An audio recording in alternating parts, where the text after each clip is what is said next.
अगर कोई शख्स अंतिम संस्कार के कुछ दिनों के बाद वापस घर लौट कर आ जाए तो इससे आप क्या कहेंगे? चमत्कार कहेंगे ना?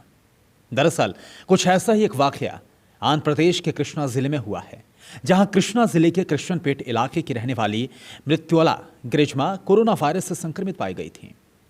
12 मई को उन्हें विजयवाड़ा के सरकारी अस्पताल में एडमिट किया गया था। उन्हें भर्ती कराने के बाद उनके पति गदैया घर लौट आए थे। 15 मई को हालचाल जानने के लिए वो अस्पताल एक बार फिर से गए कि ग्रिजमा कैसी है, लेकिन उन्हें पता चला कि ग्रिजमा अपने बेड पर नहीं थी। दूसरे वार्ड में तलाश की, लेकिन जब ग्रिजमा का कुछ पता नहीं चला तो इसके बाद उनके पति ने कर्मचारियों से पूछा अपनी पत्नी के बारे में, और फिर बाद में अस्पताल की तरफ से कहा गया कि वो शवगृह में जाकर जानकारी लें। शवगृह में उन्हें अपनी पत्नी के जैसा ही एक शव मिला और अस्पताल के अधिकारियों ने ग्रिजमा का मृत्यु प्रमाण पत्र भी जारी कर दिया। इसके बाद परिजन ग्रिजमा का शव लेकर अपने घर गए और उसी दिन अंतिम संस्कार कर दिया।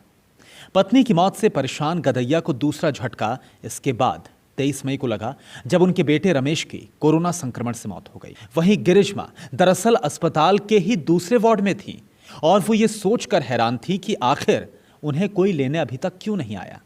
जब इंतजार के बाद भी ग्रिजमा को कोई लेने नहीं आया तो 1 जून को वो खुद अपने घर की तरफ निकल पड़ी। ग्रिजमा को घर वापस लौटा देख परिवार वाले और पड़ोसियों के होश उड़ गए और सभी में हैरत की लहर दौड़ गई। इसके बाद दोनों पक्षों ने अपना अपना हाल बताया। तब पूरी स्थिति साफ हुई और पता चला कि दरअसल जिसका अंतिम संस्कार किया गया था वो ग्रिजमा नहीं थी। ग्रिजमा जैसी दिखने वाली ही कोई दूसरी औरत थी और ग्रिजमा दरअसल अस्पताल में कोरोना से जंग जीतकर ठीक हो गई थी और अब वो अपने घर वापस लौट आई हैं। लेटेस्ट खबरों के लिए सब्सक्राइब करें खबर हिंदुस्तान।